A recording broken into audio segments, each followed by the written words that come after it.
Alright, so we'll get started here. In case you can't tell from my name tag or the screen, my name is Tom Fleming. I'm a web developer at LeftClick in Northampton. So let's get started. So this presentation is more or less just going to give you a basic overview of what jQuery is, what selectors are in terms of jQuery, what you can do with jQuery, how it integrates with Drupal, and how to use it in Drupal, and how to add plugins, and then I will fill in the rest of the time with some demos. Can everyone see this in the back okay? All right. There are some parts of this you may have trouble seeing, so you can check the presentation later. So jQuery is a JavaScript library. If you're not familiar with that, a JavaScript library is basically pre-written JavaScript that makes it easier for you to write in JavaScript.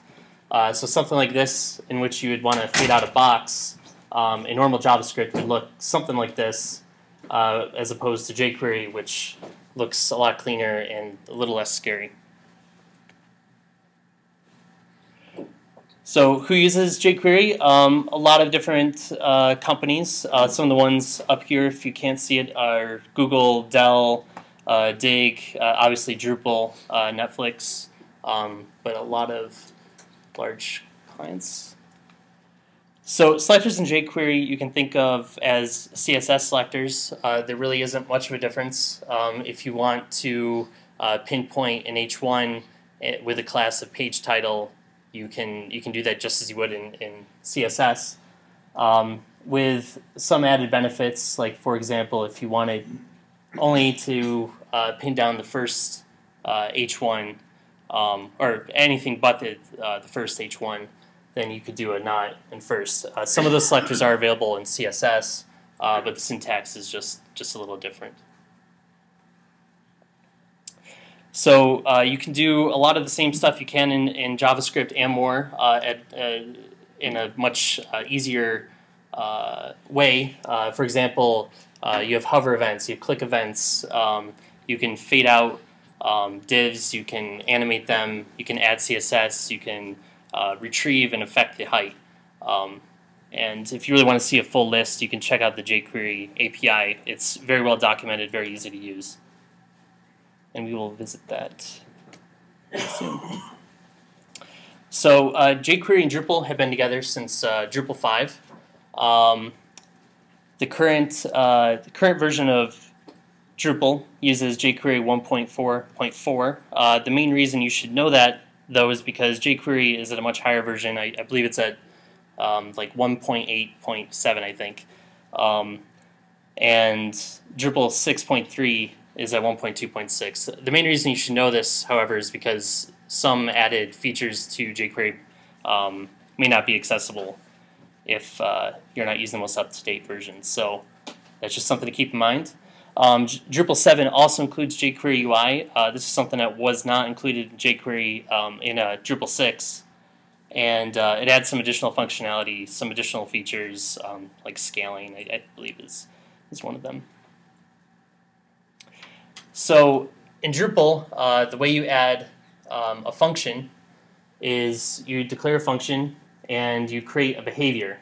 So basically what you need to know is that you add Drupal.behaviors, you create a behavior name, and then you add a function, and that function is going to have a context. And what that context is basically what's going to limit your function to whatever you select. So we will do an example of that shortly. Does anyone have any questions about kind of that syntax on the out front? Or yes? Of course, this is inside of a JavaScript file that's in your site. Correct. Yep. And when I do the demo, we will create a JavaScript file, we will create the function, and then test it out. So one of the greater benefits of jQuery is, just like Drupal, its extensibility, where you can add plugins to make it do really cool things. You can add, you can make it really easy to add sliders, the tooltips, rounded corners. One of the cooler plugins, well, I guess one of the more humorous plugins I found recently was Naked Password, that will let you test your password strength based on an image, and we'll just demo that in a second.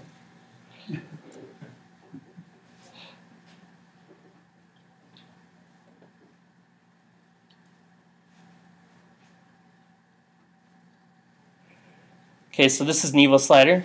It's an example of one of the extensions you can use in jQuery.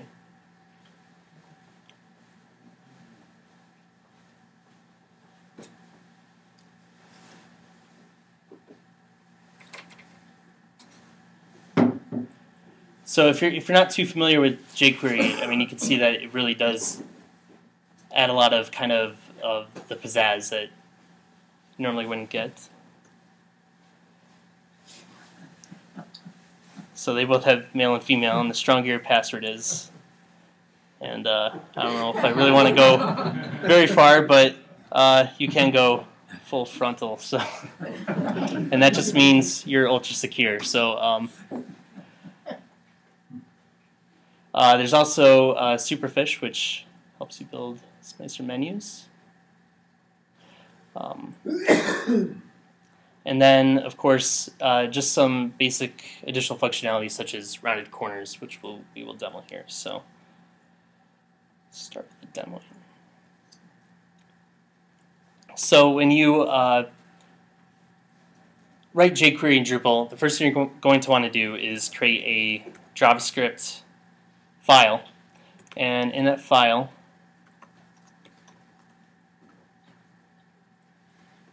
you will always start with this.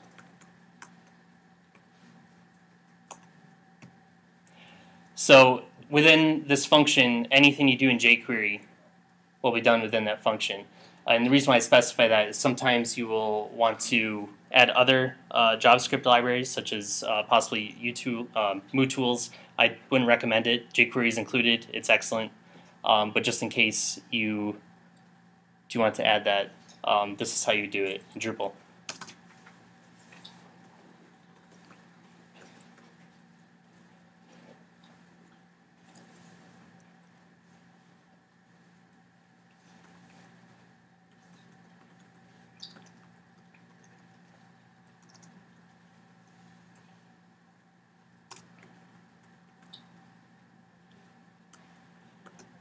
So in every function, you will want to call context and settings, even if you're not adding settings.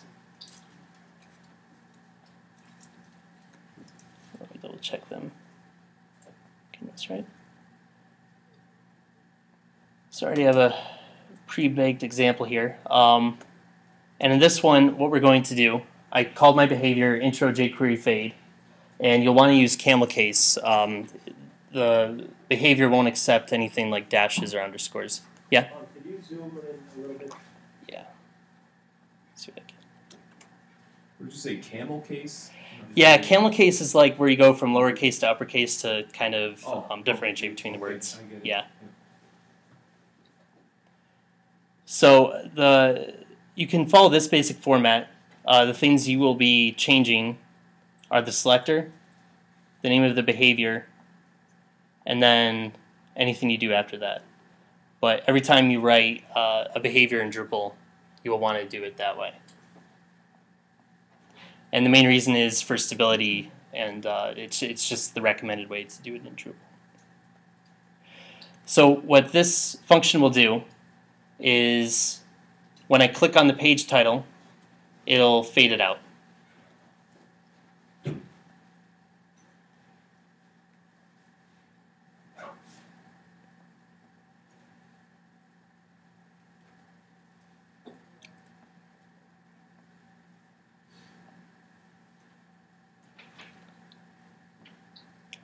So what I'll need to do is clear the cache. If you're using Drush, you can just do a Drush CC all.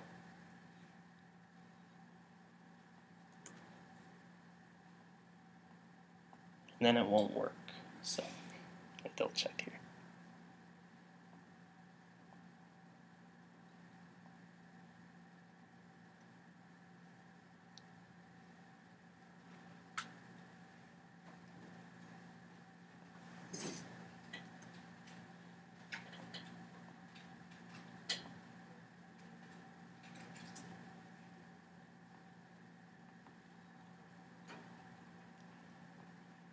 If you're not familiar with Drush, you can also clear the cache by going to Configuration and Performance, and then you'll see nice clear cache button.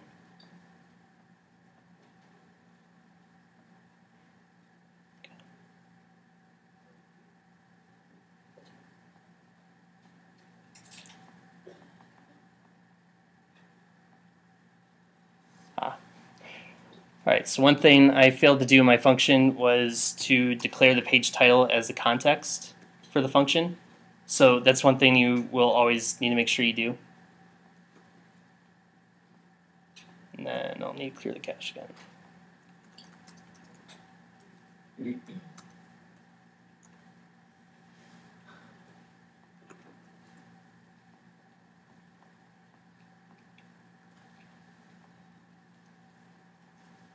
Does that $sign want to be in function? Yes. It does, okay.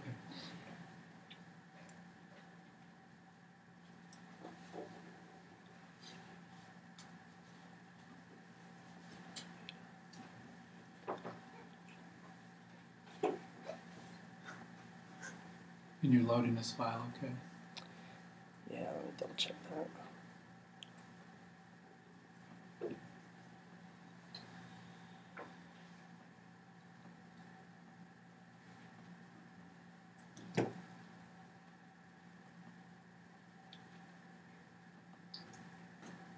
Yep.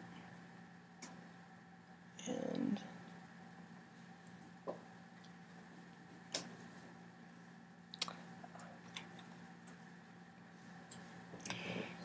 okay, so like I said, when you create a JavaScript file, what you'll do is, in this site, I've created just a basic Zen theme that I've enabled on this site. And so what you'll do within the Zen theme, in this case I called it Sandbox, it supplies you with the JS folder, and that's, you don't have to put it there, but that's supplied so you can add your own JavaScript files. So I created this jQuery intro.js file, and what you will need to do next is in sandbox.info, your theme's info file, is add your own script. And what that semicolon does is comment it out. Is basically comment it out so that it doesn't get called in Drupal. So we will clear the cache once again.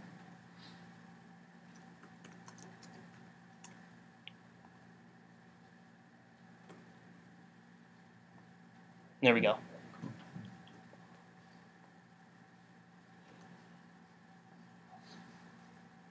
So let me just check. I know I backstepped when I had a couple steps. So is anyone lost as to where we are at now? Okay. Is the add behavior stuff new in Drupal 7? It's different than it was in Drupal 6. Like you're required to call both context and settings. I mean, you can call a function like document ready function. Some people are familiar with that, but the recommended way is to do Drupal.behaviors. And what that will do is sort everything out, whether it should call document ready function or anything like that. It's really just a more stable way to call jQuery. Does it work in 6 though? Drupal.behaviors? Yes, but there's a slightly different syntax, and I can provide that link.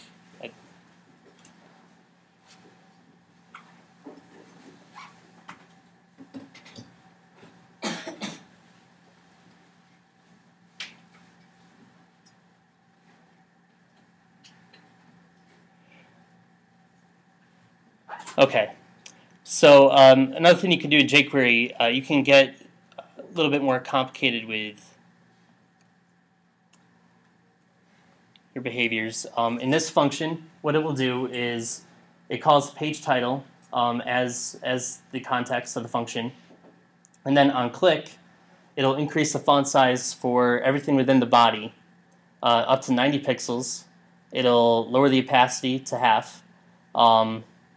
And during that time, it'll delay for a little bit, and then it'll scroll down the page to the bottom, and then after that, add in animation complete.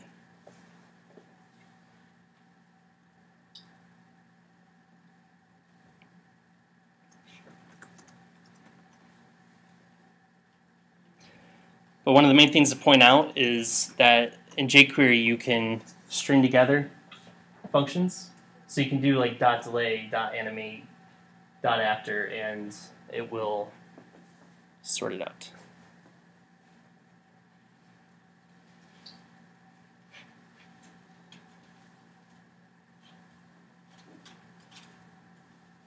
This one.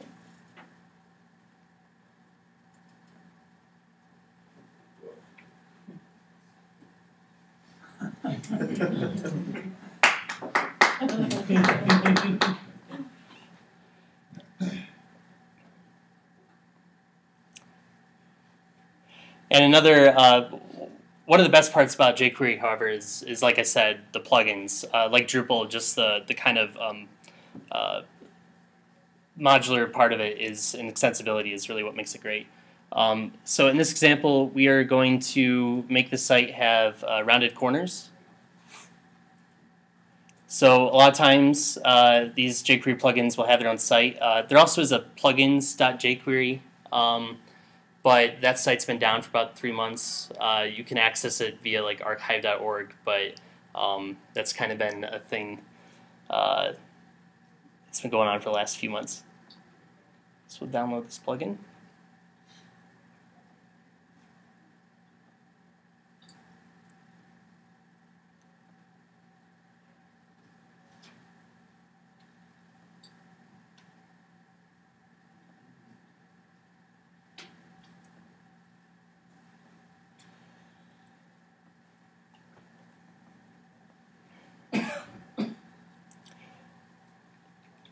So a lot of times what will happen is you'll get a lot of extra clutter, like not clutter, but different versions of the JavaScript file.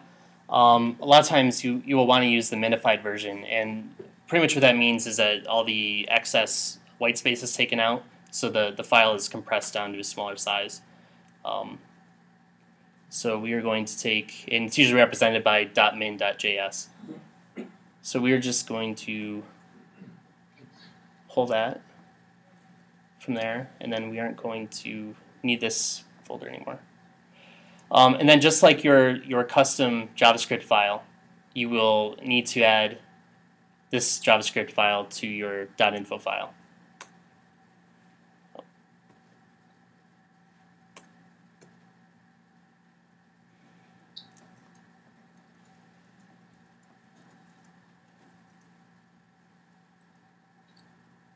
So a lot of times when you go to these plugin websites, they will tell you how you add this functionality to your site.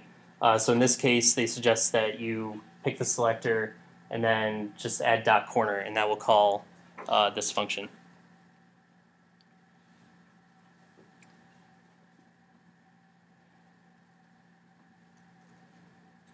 So in this example, I created a behavior called round corner. I attached it, I made the main wrapper the context.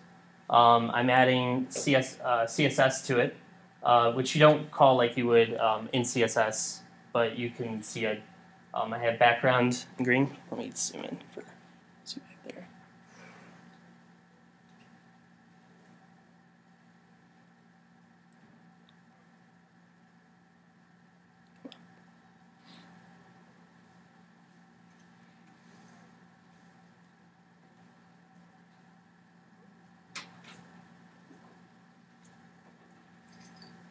Okay. Can everyone see back there? Okay. So we're attaching this context to the main wrapper, adding CSS. We're going to make the background green, and then we're going to add curvy corners, rounded corners to it.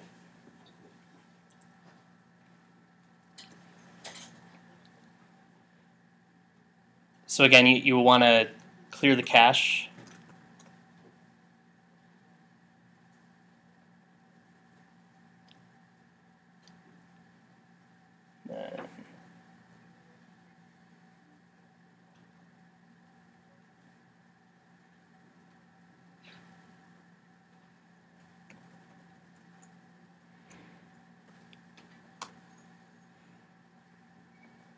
It'll give you rounded corners with a green background.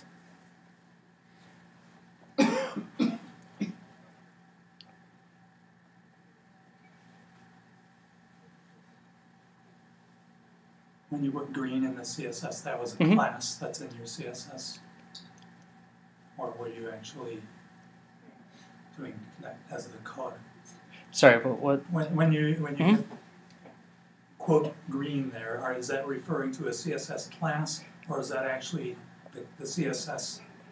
Well, what that's For like color. is like In other when. words, could you put hash, 6 numerals? Yes, yeah, you can add hex codes. Some of these colors will just be recognized for what they are. So you I could see. put. So background is the first argument, and the second is Yeah, so you could put something like right. F5, F5. Okay, well, 6 there. So what if you wanted to apply multiple CSS attributes? Well, one way you can do it Padding or something. is you can even Oh, it's .css. string CSS, but I'm trying to think. Does anyone know if you can attach those in an array? Yeah, you can just add I think it's an object of CSS properties, key value pairs. Well, if you can do that, it'd almost be just as easy to add the class and put the class in your style sheet, right? Right. Yeah, I mean, this example, I just added it, but jQuery does give you the ability to add those colors. It's especially useful if you're doing like animations and you want to convert that. Animate itself doesn't change the colors. You would need a jQuery plugin for that, but as an example.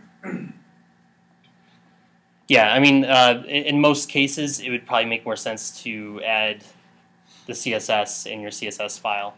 But if you wanted something to change on a click, like a background color, then you certainly can add that. And this treatment, like with rounded corners, for Mhm. example, is preferable because of browser compatibility issues? Correct. This will be one of the great things about jQuery too is it's compatible across all browsers. So it will take some of these some things you would do like in CSS3, like rounded corners, and rather than having to make that work, like do the Moz border radius or anything like that, this will add it.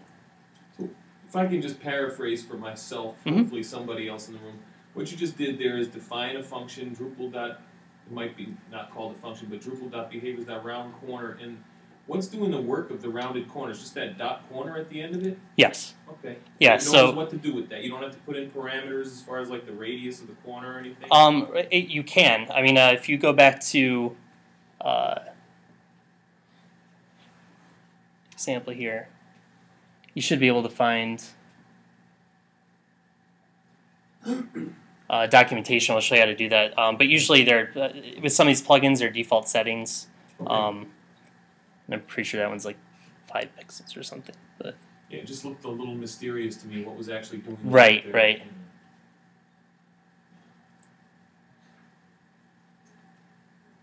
And that plugin goes in your JS directory, and then you just add it to your info file? correct. Yeah, and if you're also familiar with like the Drupal add JS function, you can also add it to your module as a JS file. Can you use jQuery to replace text on the page? Yes. Yes. So Can you show us that? yeah. Syntax?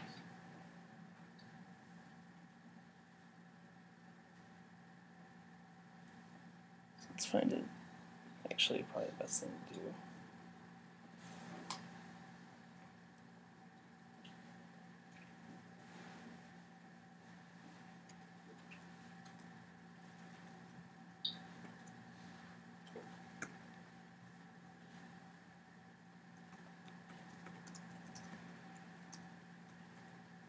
Alright, so what I'm doing here is the first function I showed you that faded out the title is now going to, when I click, change the text to this is the page title.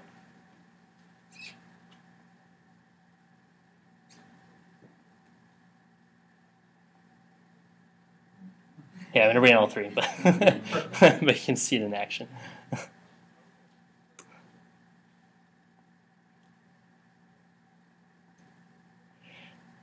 Yeah, I mean, one of the best resources really is api.jQuery.com. And you can see a list of the effects you can do. You can also search for them, like if I'm looking for text, and what that does.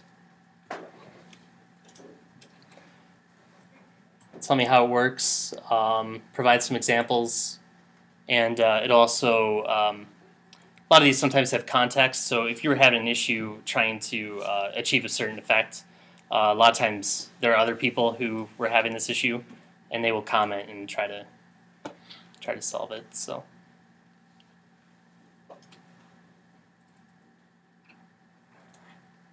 I wonder if you'll have a chance to talk a bit about debugging. Debugging? Yeah, how you can Yeah. figure out why something isn't working. Really the best tool to use, if you're using Firefox, there's Firebug. If you're unfamiliar with that, that's something, it's a plugin you can download for Firefox. I'm using Google Chrome, which comes with its own inspector. And what you can do is, a lot of times errors will pop up in the console. So let me try to trigger one.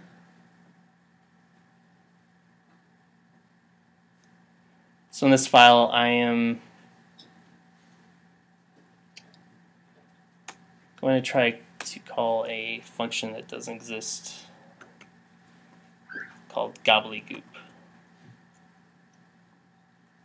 in a text function. And then what will happen is nothing there. So let's see. Let's try calling.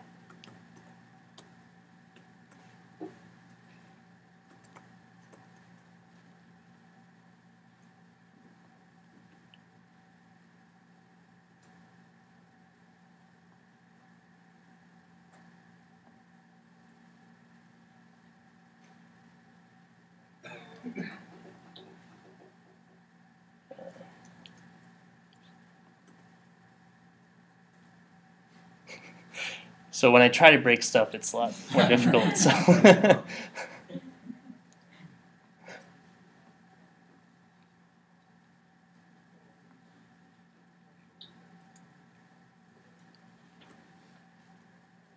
let's see.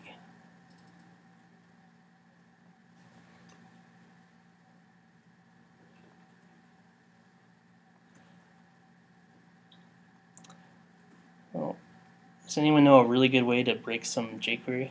Was that in a click function, so you have to click something to... Yeah. Oh, right, thank you. Do you need to clear cache? Sorry, what was that? Clear cache? Possibly. It gave you, Oh, yeah. Yeah, but that's different.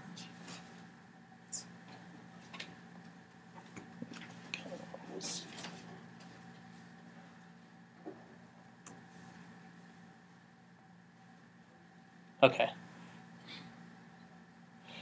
Yeah, so the error I'm getting here is that there is no method. You can pretty much think of a method as a function, in that this object has no method of gobbledygook.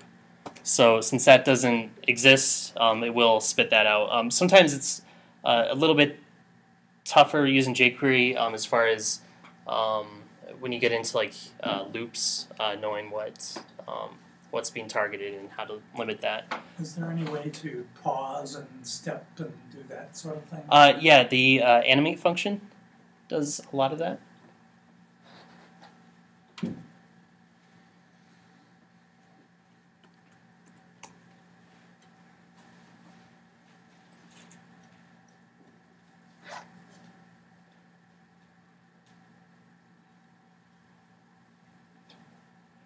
One of the parameters it can add is steps, and so you can kind of think of those like it's like keyframes in Flash. I meant in debugging. Oh, and debugging. I think it does tell you some breakpoints, but I'm trying to think if there's. The scripts pane, you can set breakpoints, and by clicking on the line numbers to the left. Okay. Yeah, I'm just trying to get to.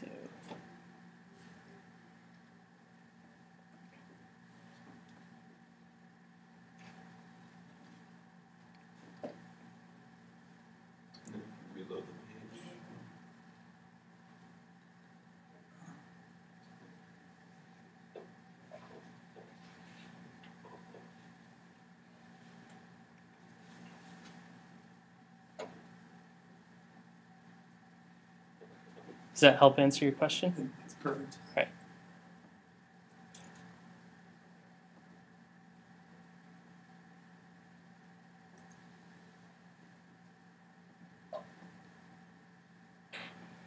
All right. A lot of the resources that I use in this presentation at the end here.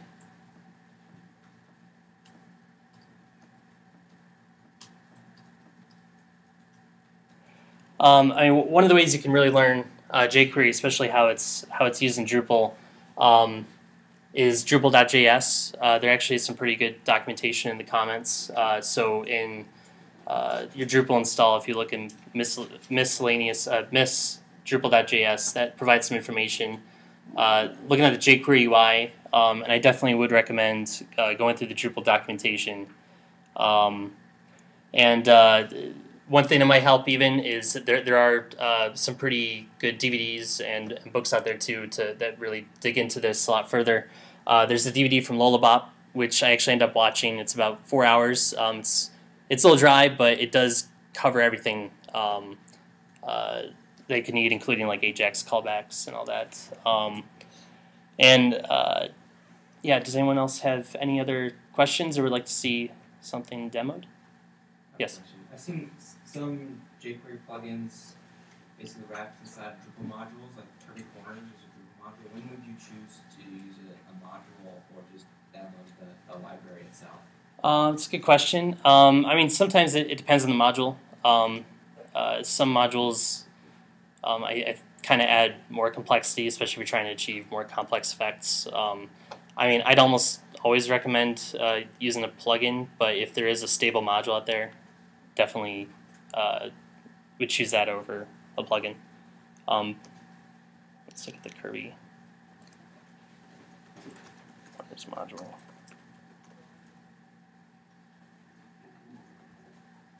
So you're talking about this module? Yeah, I was just trying to do it for a project, and there were just so many options.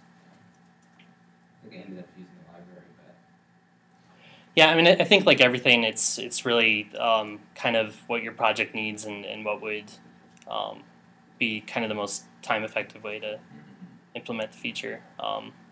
In this case, I actually think the jQuery plugin is extremely easy to use and really intuitive. But I haven't had much experience with this module.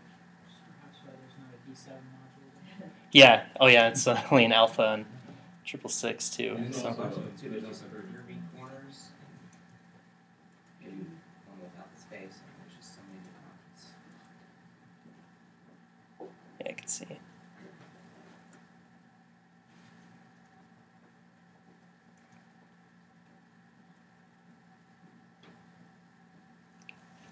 Any other questions I can answer?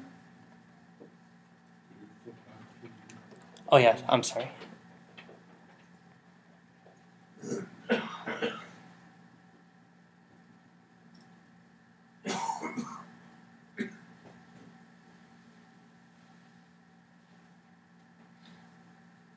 right, well in that case, thank you very much.